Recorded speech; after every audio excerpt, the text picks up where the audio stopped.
Hello again, my friends, my fellow modelers, and my fellow lovers of everything interesting. I got another fun video for you, and I got a package to show you that comes from the UK. Now, I've done a couple of videos on the Cutty Sark. I have done the history of this glorious ship. I did a model, an unboxing of the Airfix Cutty Sark model kit. I've even done a history on the Cutty Sark blended Scotch whiskey, and this kind of makes it complete. I ordered directly from the ship's gift shop from the UK in Greenwich. The Royal Mail Service just delivered. I've got the official model from the gift shop of the Cutty Sark. Any way I can to help support that beautiful lady over there in Greenwich. So my friends, why don't we take it over to the desk where there's more room and there's more light, and I'll show you this awesome kit that I got from the Cutty Sark herself. Alright, let's open up this package and check this out. And this is from the Royal Museum.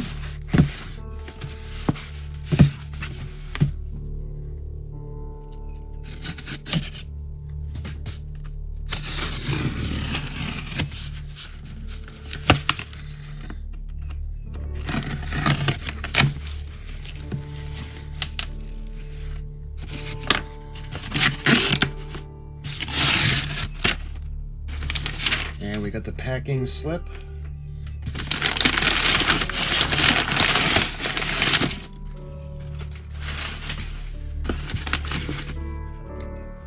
All right, that's everything.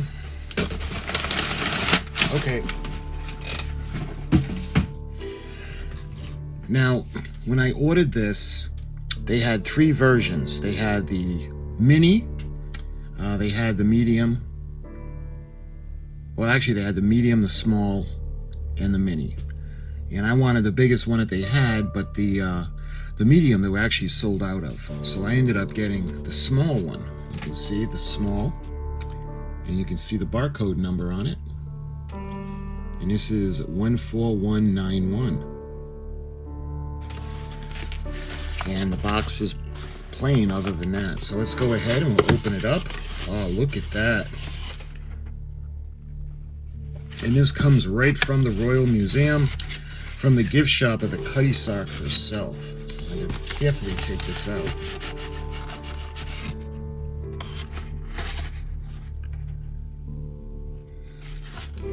And the box could stand to be a little larger.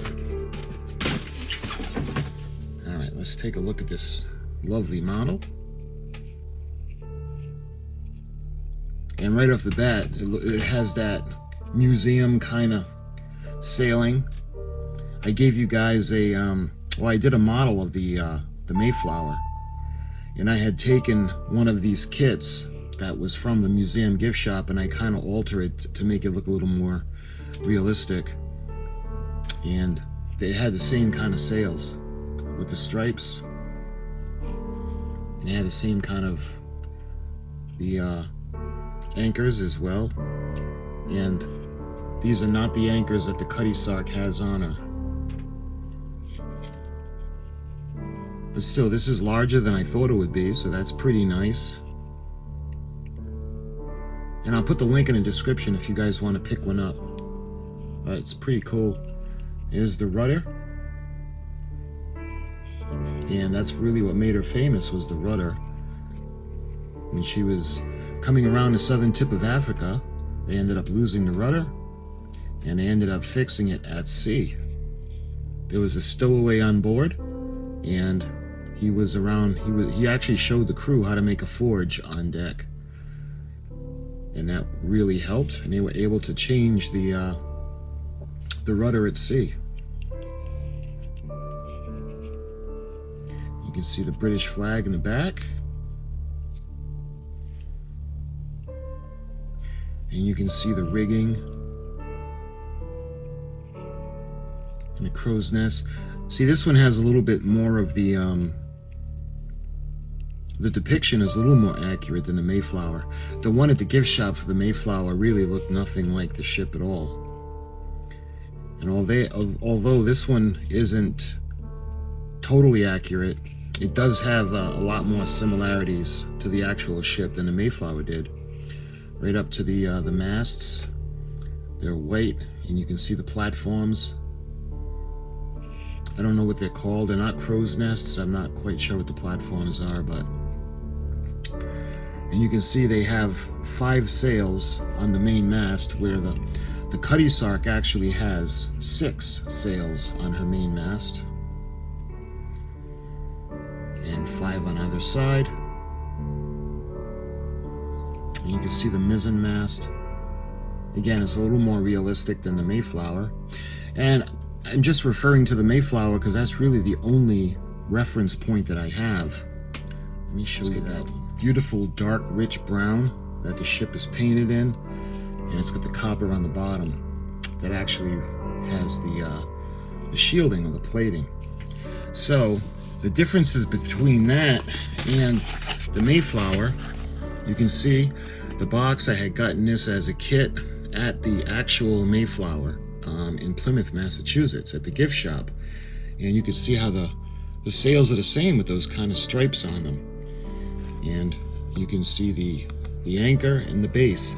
Now, I had gotten this and I had done a special build on the Mayflower, and I thought this was kind of, well, this is kind of novelty-ish, stereotypical of a gift shop, and I wanted to make it look a little more true to the ship. So actually, let me show you guys what I had done. This is how I had made the model, and I added some little goodies like the Mayflower that wasn't there, the board in the back, the windows, the cannons to the aft end of the ship where the rudder is. Again, you can see those familiar anchors, and instead of putting the sails down like that, I decided to wrap them up, because that's the way she looked when we had gone to see her. And then I put the paint scheme. I tried to do it as close to the original ship as possible. And she's got the American flag. I had to make them because there weren't any in the kit. But yeah, so I altered the model, and it was really top heavy, so I mounted the base onto a piece of molding that I thought would really go well with the ship, and I painted it black and I put the gold trim on. Anyway, this, I really got off subject, and I apologize, but this is the only other ship that I've ever gotten from the actual gift shop of a famous vessel at a museum site. And you can see the similarities. Again, the anchors, the chain, the sails, and even the rigging. Well, the rigging that I use on a Mayflower is black, and this one is brown. But you can see the deck, and it's got railing. That's something that the Mayflower did not have. So I had done a build on a Mayflower so we could use it for the centerpiece Thanksgiving. And again, I'm sorry for getting off subject. Let's put her to the side because she had her moment in the sun, and I just wanted to show you guys the actual museum cliche-ish kind of parts. But back to the Cutty Sark. You can see the plating that she actually put on the bottom of her hull helped to preserve the wood, make her faster, make her glide through the water a little bit better, and it also helped repel the barnacles, because when the barnacles would attach themselves to the bottom of the ship, they really would slow it. Matter of fact, with just 10% of the bottom of the ship covered in barnacles, the ship would have to exert 50% more just to compensate. And the bottom was 60% copper, traces of tin, and 40% brass, I believe. I'll put it up if I'm wrong. I'll double check it. But I like the little railings. That's a really nice touch. You can see the bowsprit, how it has the support piece underneath.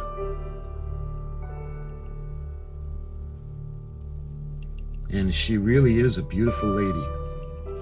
You can see the little deck houses in there.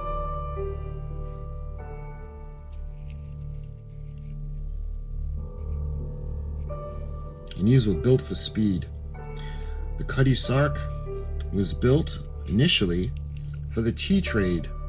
There was a route from Shanghai to London.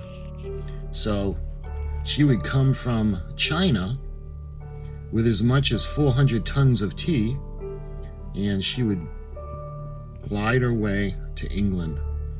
As tea became the drink of England, the demand for the tea actually increased.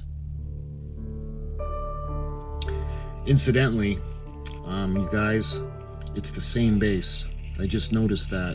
Let me show you guys. And again, the Mayflower, it didn't come with the black bottom. See, just where my finger is, just that is the base. And you can see the similarities. And I ended up painting it gold because I thought it would look better. And the Mayflower didn't have the little tag on it. That's a nice touch. But I love it. I'm glad I bought it. And the proceeds went to the Royal Museum to help upkeep for this beautiful lady. And it's in Greenwich, in the UK, so I don't know when I'm ever going to be able to get over there. So this is the second best thing, to get something, a nice model of her that's official from the shop. A nice novelty souvenir. And for the historical accuracy, that's what we got the model kit for that we're going to be making. And while we enjoy our model, perhaps you guys can have a little bit of cutty and water for a mix. And enjoy this. This would go perfect on a mantle, over a fireplace. I have like a cabinet. Imagine a grandfather clock that's hollowed out and has glass shelves in it. It's kind of like that. And all the models that I had made that I customize, that I didn't want anything to happen to, I put them in there. So I'm going to do the same thing with this girl. And I'm going to put her with the Mayflower. And in actuality, the Mayflower looks really large in scale with the Cutty Sark, but the Mayflower is really a small ship. I mean, she's really tiny, and you really notice that when you go there.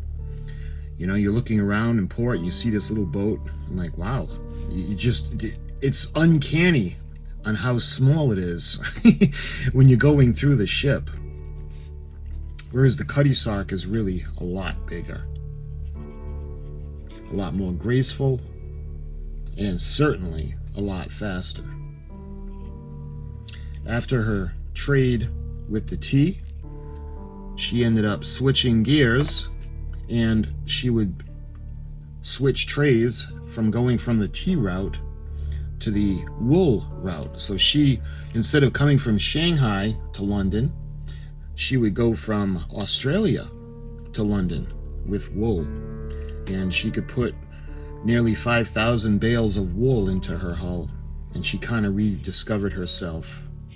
Because after she had been phased out in the tea trade, just about all the steamships were taken over. And she became like a tramp vessel, looking from port to port, looking to take on business. And then she found herself again in the wool trade.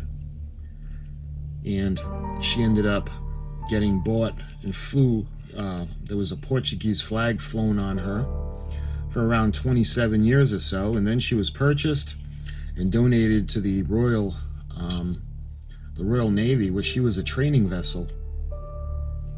So she's had quite a long, illustrious career. So she's been around a long time. With the gold rush going on in Australia at the time, when she was doing the bale route for the wool, she had crew members just desert her. And actually, the first officer actually killed one of the crewmen by hitting him in the head.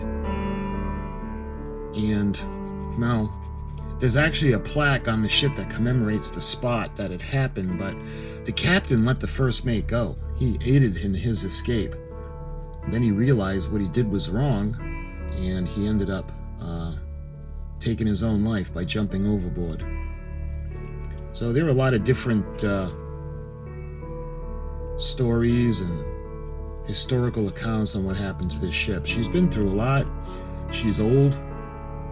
She's still as graceful as ever. She even survived a fire. In 2007, there was a fire, but luckily for her, they had stripped her down and dismantled her, and just about 96% of the ship, the timbers, the deck houses were all taken apart, and they were actually in another location, and they were being preserved. So they only ended up losing like 4% of the actual real ship. And that was a real sigh of relief when she was able to be put back together and restored to her glory.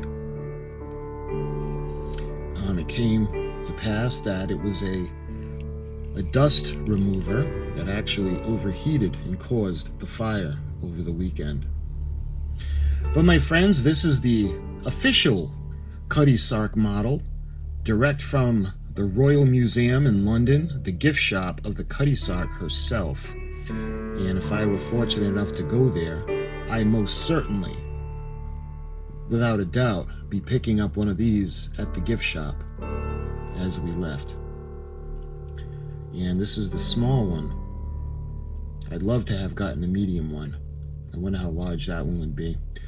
But anyway, my friends, I hope you enjoyed this video and this brief little history lesson on the Cutty Sark. And until my next video, my friends, thank you so much for watching, and I'll talk to you soon.